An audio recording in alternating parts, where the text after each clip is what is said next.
Hello, and welcome back to Yoga and Mindfulness in Schools.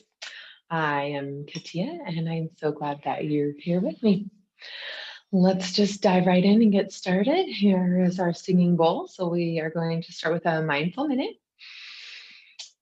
And I'll just ding the bowl and I'll walk us through it. Here we go.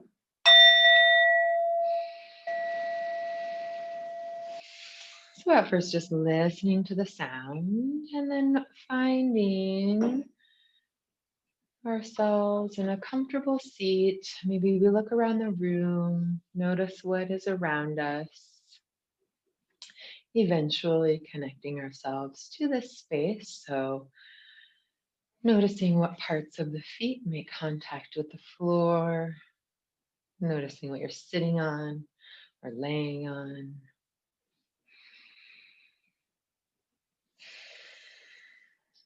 Maybe we notice the thoughts in our heads.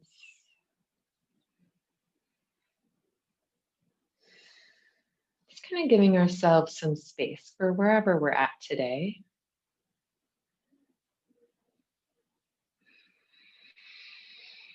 And if it feels okay, beginning to bring our attention towards our breath. Maybe noticing the body move with the breath. Maybe we notice kind of an expansion with that inhale. And a kind of a coming back towards center or condensing on that exhale. Maybe we notice the air around the nostrils or in the back of the throat. Staying present in this moment as best we can.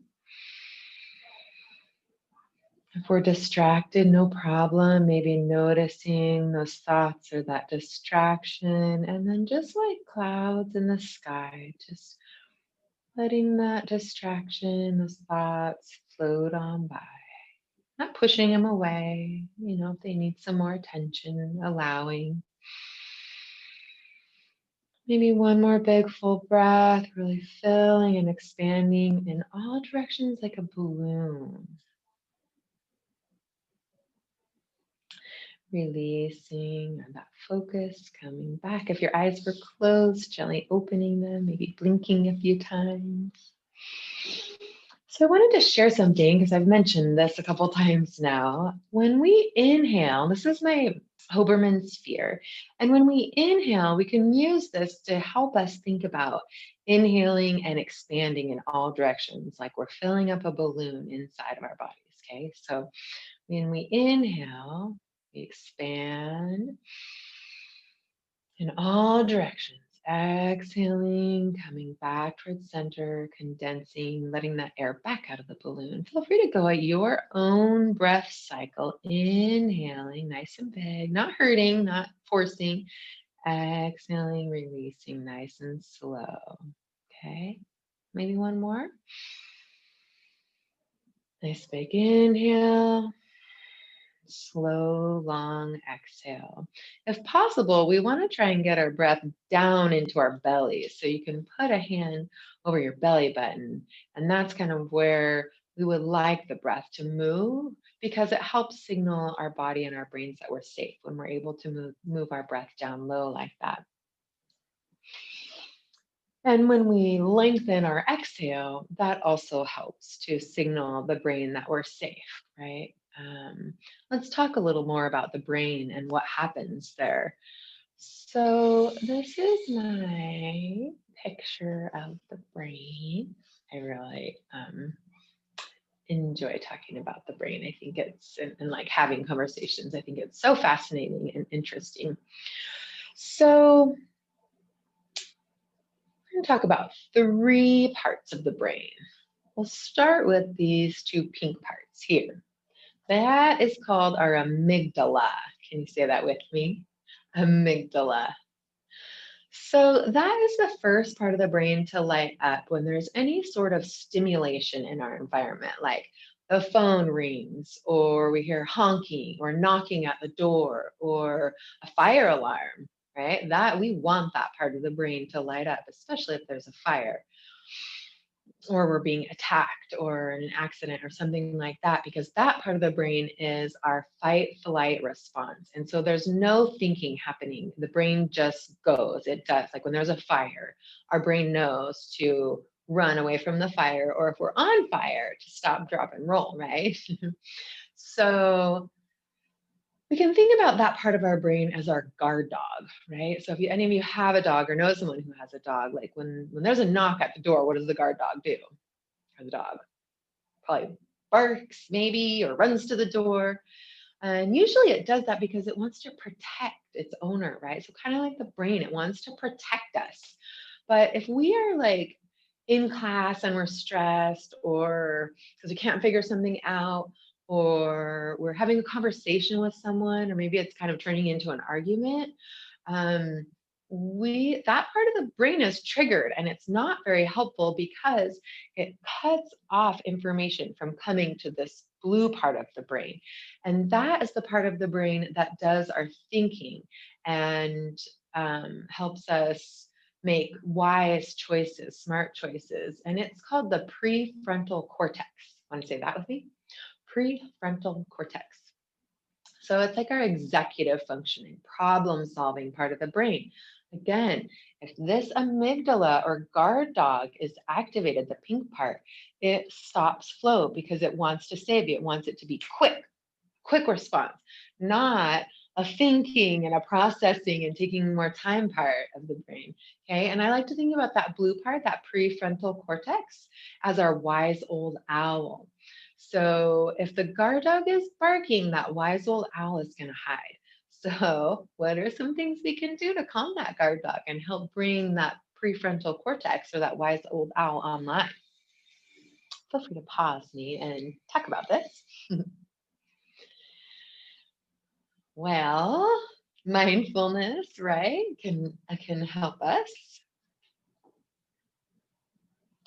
Yoga and going for walks and listening to music, art, gosh, sports, so many different ways that we can help calm ourselves, but we don't always have access to those in the classroom.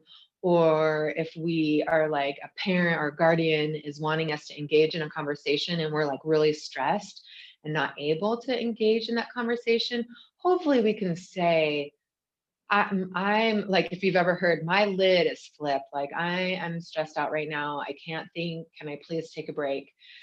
Hopefully that will work. We can come back to the conversation. Not always, okay?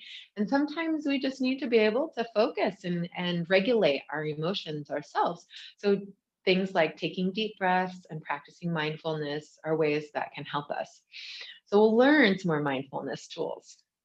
And I really invite you all to try out different ones. Some might work, some might not. So I have my favorites, some I like more than others. So hopefully you'll find which ones work best for you too, okay? All right, so now we'll move into our yoga practice. So we'll come over to our mats, and or whatever space you're using. It can be just a space on the floor, or it can be on a mat or a blanket, or whatever you like. I'm gonna grab my blanket to sit on. Feel free to grab a chair if that works better for you. Remember to take good care of yourself. Listen to what works best for you, okay? All right, so I forgot that I am going to want a chair today. So grab yourself a chair or a table, or maybe one is nearby. All right, so I'm just going to set that to the side. We'll start with our neck rolls like we did before. So find somewhere comfortable to sit. Finding a nice tall back, taking a nice big breath in. And on the exhale, releasing the chin towards the chest, stretching out the back of the neck and the upper back. Just letting that head hang forward. We might gently shake the head no, kind of lean to one side and then the other, nice and slow. Listening. You might even bring the hands in for a little massage. And then we'll roll up on an inhale, coming back to center. All right.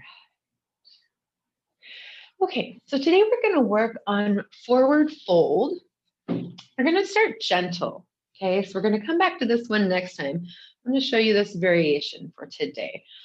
So we'll come to stand next to our table or a chair, whatever, something that has some height that we can put our hands onto. And then we'll just stand next to it, put both hands onto it, stand up nice and tall, like a mountain. Okay, so we have our base of our mountain, our legs, our feet are like the base, the very bottom of the mountain, going deep into the earth. Yeah, and then we rise up out through the top of the head, nice and tall, very majestic, like a mountain.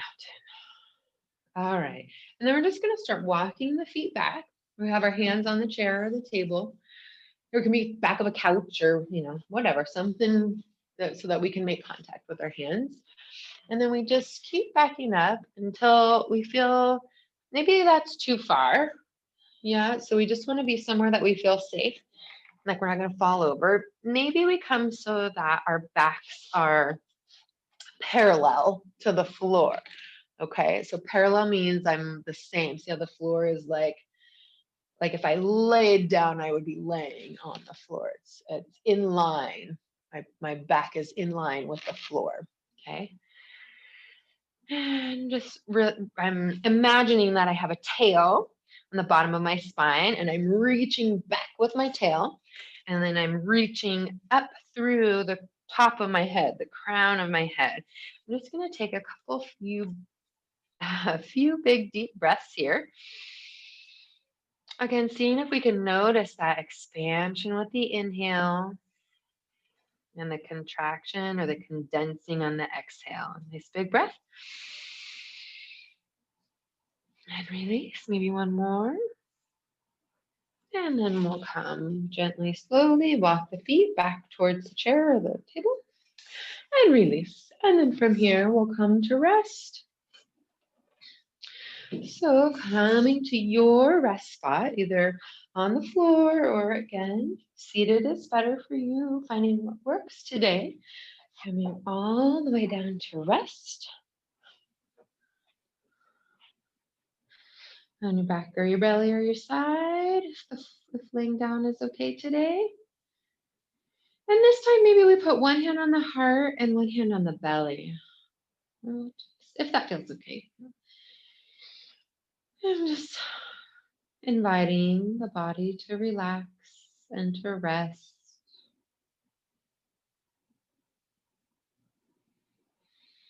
Maybe taking a nice big full breath in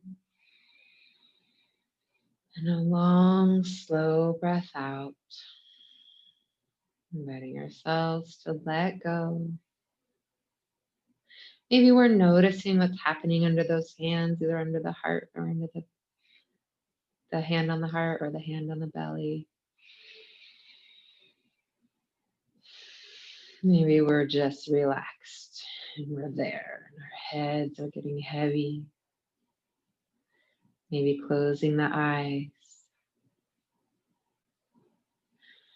Relaxing the heart and the belly. The arms and hands get heavy. The legs and feet get heavy.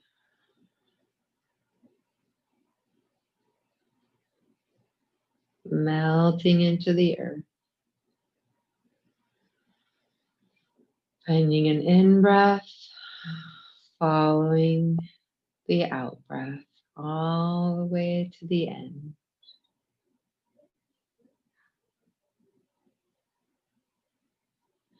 Gently beginning to wake the body back up. Or maybe you're able to stay longer and you want to rest longer. And you are welcome to do that. We're waking the body up, stretching in whatever way feels good. Eventually rolling to one side. Coming all the way up to sit. And finding our seat. We'll end the same way we did last time. saying thank you to each other, honoring this time, which means that we are appreciating this time that we had together. It was special. If you'd like to join me with your hands together in front of the heart, please do. And today, to say thank you, let's use Spanish. So to say thank you in Spanish, maybe you already know, we say gracias. Thank you so much, everyone, for being here. I wish you all well. Gracias. Bye.